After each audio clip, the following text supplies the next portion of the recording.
কথাগুলো বলছি অনেক কষ্টে। আমার এই 4-5 মাসের মন্ত্রিত্বের অভিজ্ঞতা আপনার একটু বলা দরকার। আমি দেখছি যে কিছুই বদলায়নি। এই জুলাই সম্পর্কে কথা বলতে হলে স্বাভাবিকভাবেই আপনার একটা ভারাক্রান্ত পরিবেশ সৃষ্টি হয়। আজকে যে বক্তব্যগুলো এসছে তার মধ্যে নিশ্চয়ই সবাই দেখেছেন যে আবেগ এবং দুঃখ সব সামনে এসে উপস্থিত হয়।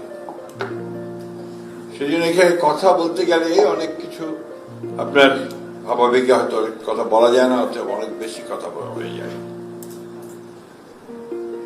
আমার কাছে যেটা মনে হয় যে মূল বিষয়টা হচ্ছে যে আমরা পরিবর্তন চাই।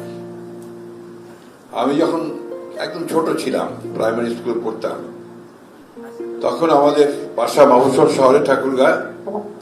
আমার বাবা আবার তখন মুসলিম লীগের নেতা ছিলেন। তাই প্রায় দেখতাম যে এক ইয়াং ম্যান, মানে আমাদের এক চাচা, প্রায় এসে আমাদের বাসায় আসতেন, বেরোতেন না বাড়ি থেকে। তারপরে আমি মায়ের কাছে শুনতাম যে সে উনি একজন কমিউনিস্ট, উনি পালিয়ে আছেন, পুলিশ তাকে ধরার জন্য চেষ্টা করছে, উনি পালিয়ে আছেন। আজকে এখানে অনেকে আছেন যারা তার নাম জানেন, নুরুল হুদা, কাদের বক্স, ছোটি ভাই বলেন ওনারা।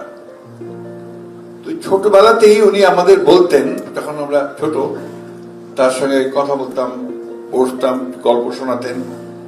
তিনি বলতেন, তার কথা মধ্যে যেটা বেরিয়ে আসতো মূল কথা, যে সমাজটাকে পাল্টে দিতে হবে, পরিবর্তন করে দিতে হবে। তখন থেকে ওই কথাটা মাথার মধ্যে গেছে যে সমাজের পরিবর্তন চাই। পরিবর্তন কিন্তু এটা আপনার বৈজ্ঞানিক ব্যাপার এবং চলমান ব্যাপার, পরিবর্তন হতেই হবে, হবেই। কিন্তু সেটাকে একেবারে অত্যন্ত নিয়মের মধ্যে দিয়ে, শৃঙ্খলার মধ্যে দিয়ে, একটা আন্দোলনের মধ্যে দিয়ে, যুদ্ধের মধ্যে দিয়ে পরিবর্তন করা, এটা ছিল একটা ভিন্ন ব্যাপার।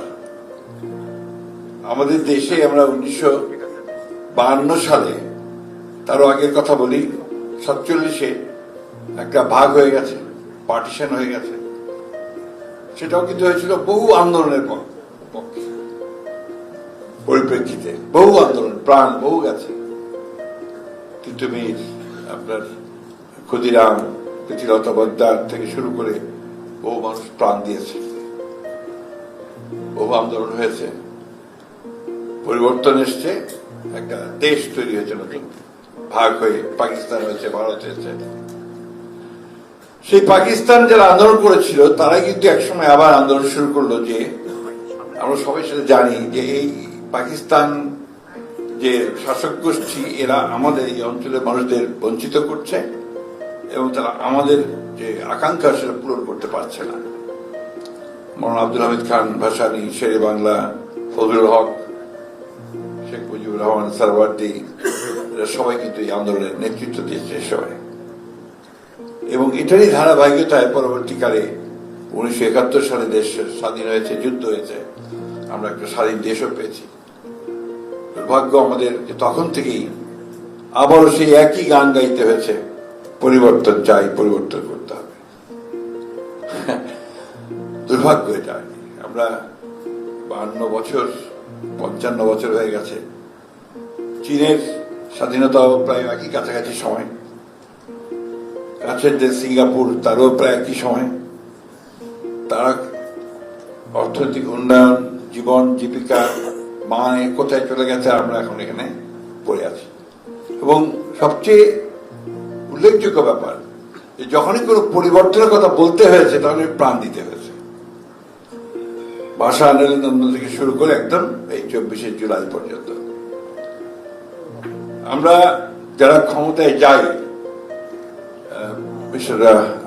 নির্বাচনের মধ্য দিয়ে বলুন, যেভাবে বলুন, কিছুদিন পরে বোধহয় আমাদের কেমিস্ট্রি কাজ করে, আমার কাছে মনে হয় একটা রসায়ন কাজ করে, যে আমি ক্ষমতায় আছি।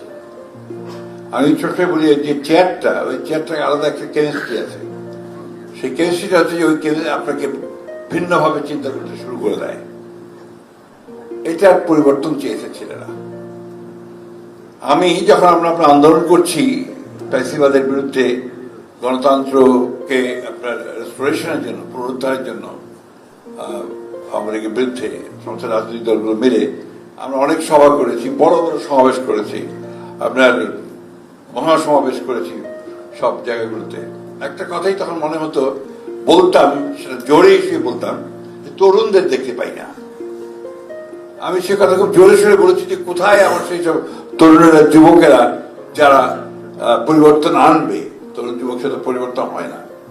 এবং নজরুলের সেই কথাও, কবিতাও বলতাম, কে আছো জোয়ান হওয়া গোয়ান হাকিছে ভবিষ্যৎ। কিন্তু দেখুন কি অলৌকিক ভাবে এই জুলাইয়ে 24 জুলাইয়ে সেই তরুণরা নেমে আসলো। এবং নেমে আসলো, প্রথমে এসছে আপনার তাদের দাবিতে, নিজস্ব দাবিতে, পরবর্তীকালে সেই দাবি পরিণত হল পরিবর্তনের দাবি। এবং খুব পরিষ্কার ভাবে সেই এই আন্দোলনে যে হটাও হাসিনা, বাঁচাও দেশ, এবং আজ এগুলোতে হয়ে গেল। অনেক প্রাণ গেছে, আমাদের সন্তানেরা, আমাদের ছেলেরা, মুগ্ধ স্নিগ্ধের আপনার জামাল ভাই, সে প্রতি মুহূর্তে তার মনে পড়বে যে আমার ভাইটা চলে গেছে। আমরা যে ছবিটা দেখলাম, যে মা এখনো ভুলতে পারছে না, তার ছেলে বোধহয় ভাবছে যে এখনো চলে আসলো, ছেলে তো গেছে চলে। সেদিন পার্লামেন্টে একজন মহিলা এমপি, নারী এমপি, তার সন্তানকে তিনি হারিয়েছেন। তিনি কথা বলছেন যে আই লস্ট মাই সন। অনেক মূল্য দিতে হয়েছে, বহু মূল্য।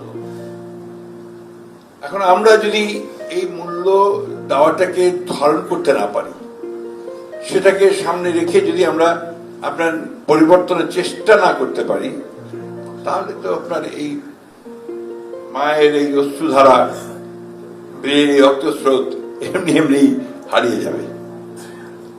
কথাগুলো বলছি অনেক কষ্টে। আমার এই 4-5 মাসের মন্ত্রিত্বের অভিজ্ঞতা আপনার একটু বড় দরকার আমার। আমি দেখছি যে কিছুই বদলায়নি। একইভাবে আপনার যারা ঘুষ খেত, তারা ঘুষ খাওয়ার ফোন দিতে কি করছে, একইভাবে যারা আটকে দিত ভালো একটা কাজকে আটকে দিচ্ছে, একইভাবে ওই আমি বললাম যে আপনার ভোট পাল্টাচ্ছে, পাল্টে দিয়ে চলে আসছে। এখন আপনার দেহে বিকাম হরিয়ার দেন দা পো। ওরাই এখন অনেক বেশি আপনার জুলাই যোদ্ধা হয়ে গেছে। এই কথাগুলো আক্ষেপে বলছি, আক্ষেপে বলছি এই জন্য যে আমার বয়স অনেক। আমি তো সত্যিকার অর্থে এবার পরিবর্তনটা দেখতে চেয়েছিলাম, এখন পর্যন্ত সেটা আমি দেখছি না আমাদের মধ্যে। কিন্তু আশাবাদী হয়ে এই কারণে যে আমি পরিবর্তন দেখছি একজন মানুষের মধ্যে, সেটা তারেক রহমান সাহেব।